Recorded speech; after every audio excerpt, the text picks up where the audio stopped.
technical itch is over, he says. And it's still not live yet.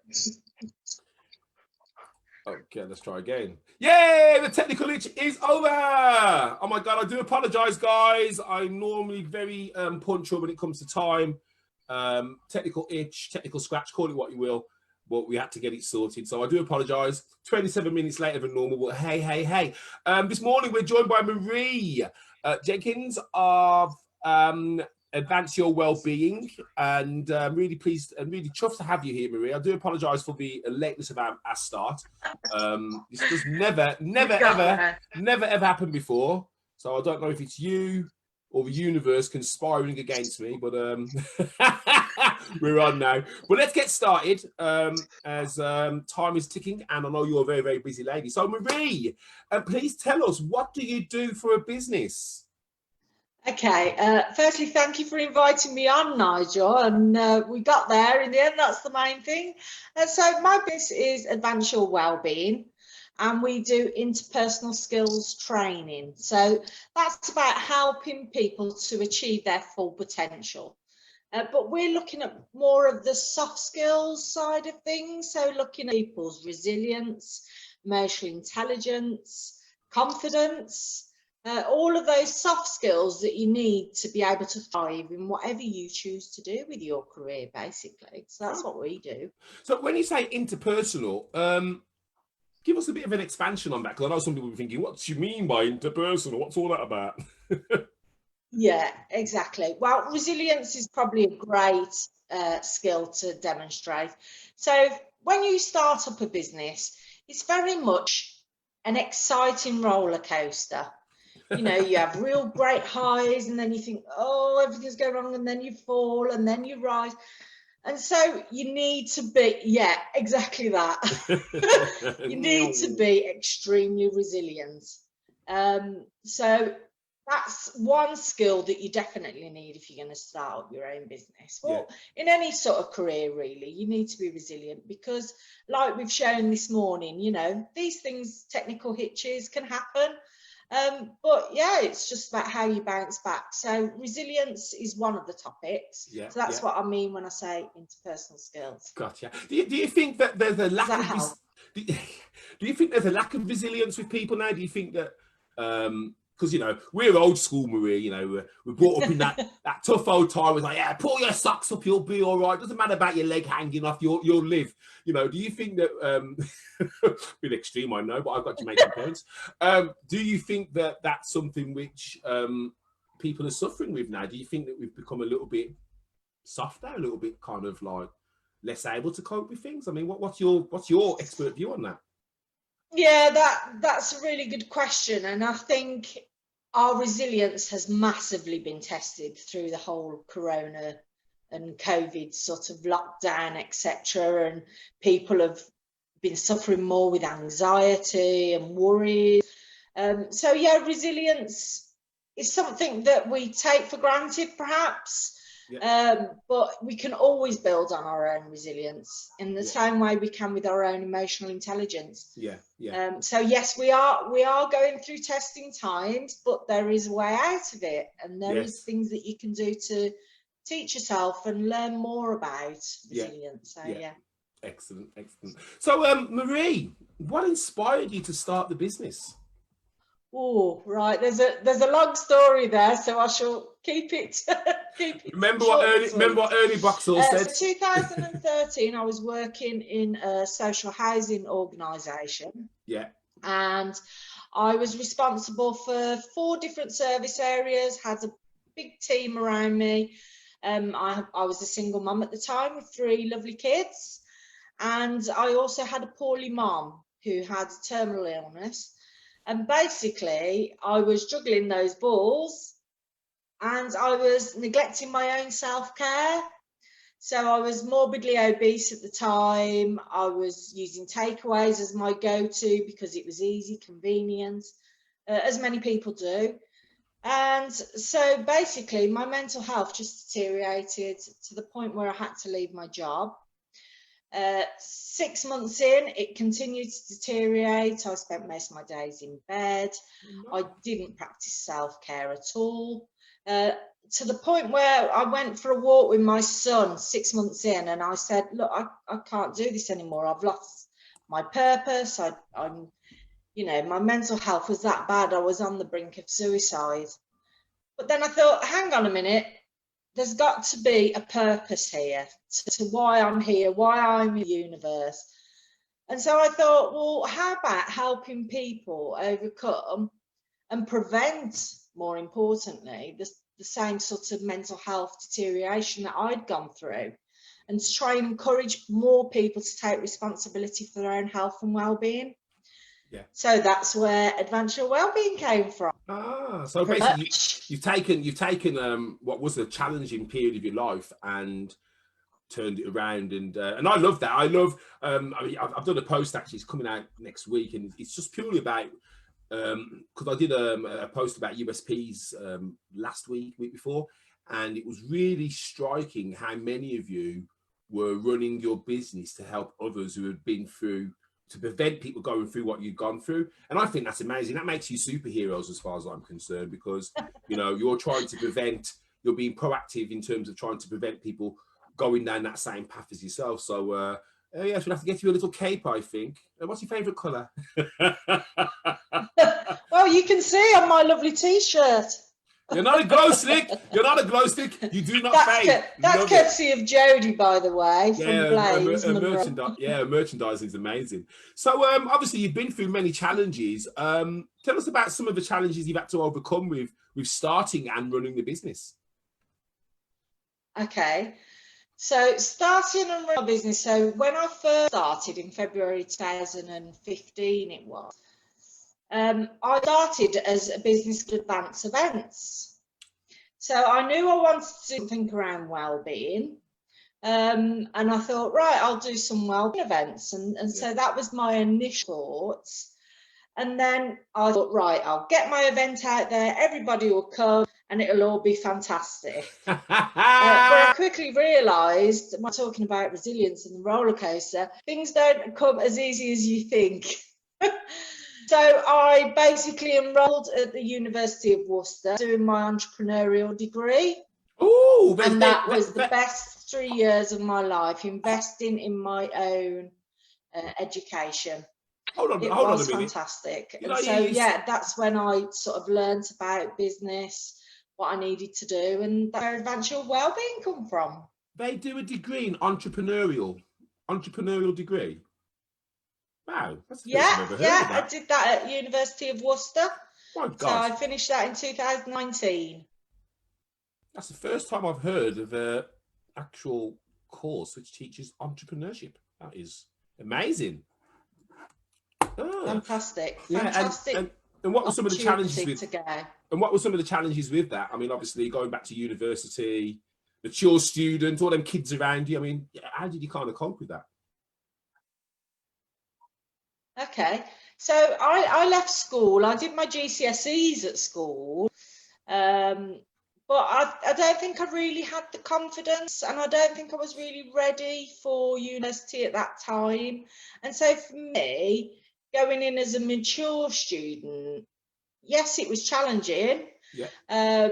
Because, you know, I'm in with a lot of different younger people that, you know, have got more knowledge on technology and things like that. But I think I brought a lot of wealth of experience with it. Absolutely. So it was a challenge, but I thoroughly enjoyed it. It was fantastic. Oh, brilliant. I had the same experience myself. I did a marketing diploma, oh, God, maybe 10 years ago now.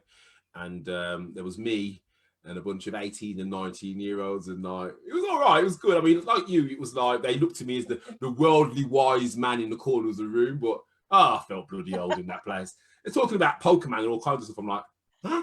What? Oh, brilliant. Yeah, it's a bit like that, but yeah, it was great. So if somebody was crazy enough right now, post-COVID, to start a business, what advice would you give somebody who was crazy enough to start a business after, you know, post-COVID right now? Okay, so my first point is do it. Just go for it. So if you've got something that you're particularly passionate about, if you love something, you know, in your life that you think, actually, I'm working here, but I'd really love to do this, just do it. Just do it. And I think getting to know yourself better as well. Yeah. So, like for myself, when I say about resilience, things like that are a massive part of startups, because, you know, you think your journey is going to go really straightforward and there's your path, but actually you've got lots of twists and turns in the road. Of course. And that's okay, because you learn from each of the different things. Yeah, yeah.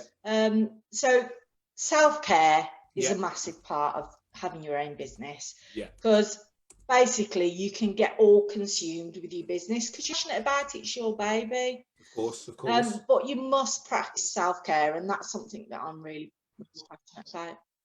And do you work with individual business owners as well, or just companies? Yeah, so I'm a B2B business, so I'll work with organisations, but I also work on a one-to-one as well in relation to like wellbeing consultancy. I have two target markets, so something I've learned from you, Nigel, in the past is understanding your own niche. So I work with the education sector, and I also work with social housing. So very specific, very focused. And I think that's something else. If you're going to do a startup, based on your advice, is make sure you know who your customers are. Yeah. Well, the thing is, that means that you're speaking their language, the phrases and terminologies that you come out with resonate with those people, which means that they're more likely to listen to you. Ah, fantastic. Because you mentioned social housing. That was your background before, wasn't it? Was it housing? You said yes. That's what I was head of service. Yeah. So your knowledge just on that alone is worth its weight in gold. So talking about self-care, after I'm going to ask you one more question, but would you be able to do a little piece for us on, you know, maybe a little meditation or just kind of questions to ask ourselves for the rest of today to kind of get ourselves on that, thinking about that kind of self-care and higher plane? Yeah, absolutely. So one of the models that we train on is 5 ways to well-being. Okay. Now, 5 ways to well-being cover different topics. So it's physical well-being, how you can give back, you need to keep learning.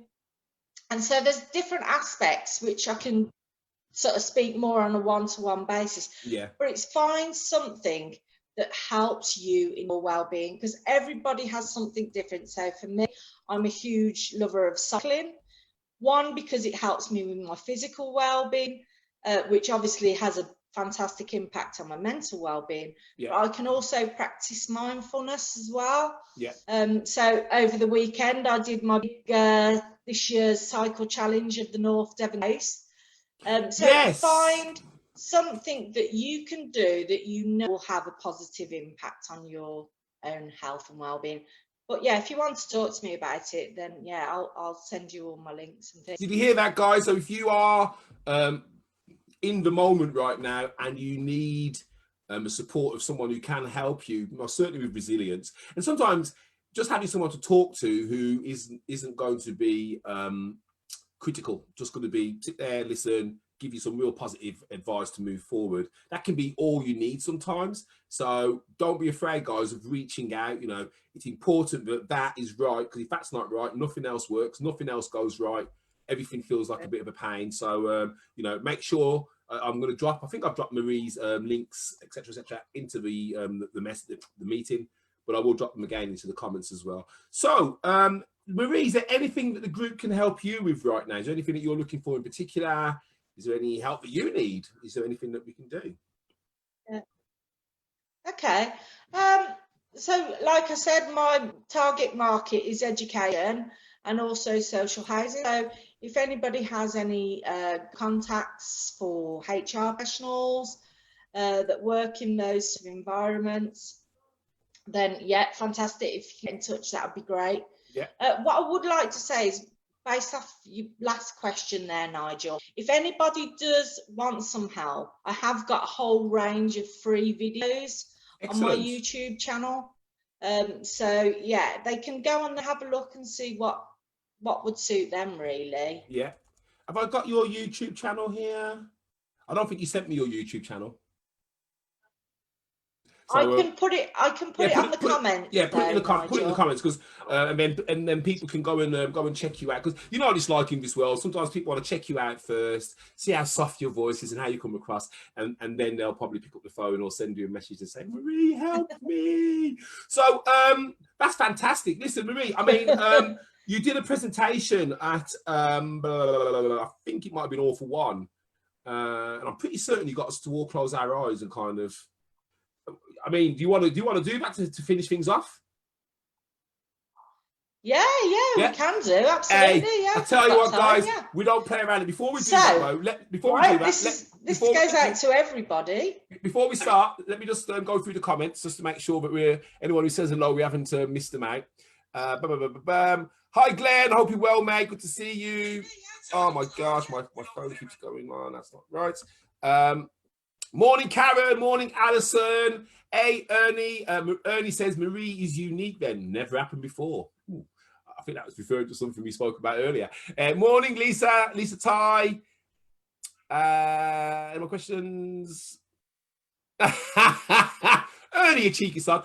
Ernie says Nigel's putting his name down for university straight after this. Party time. It's like, I'm too old. I'm too old to party. I'm too old to party, Ernie. I'm far too old. Listen, Marie, the floor is yours. You know, if you want to go through your little session, and then we'll just end there. Don't go away, because we'll have a 5-minute debrief after. But guys, this is all for you. You've heard it here. You've heard it first. Marie Jenkins, the floor is yours.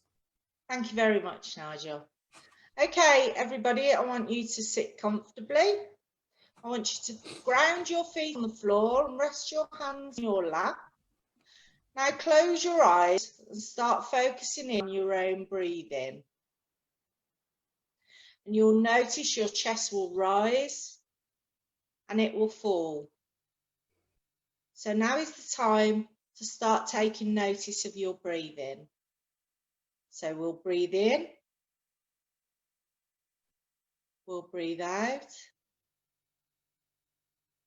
We will breathe in. And we will breathe out. And you continue like that and clear your minds of everything you've got to do today, and just practice that self-care.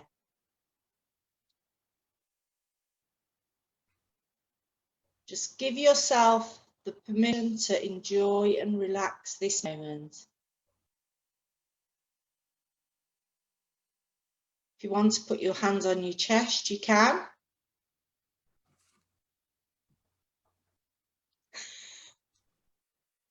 Fantastic.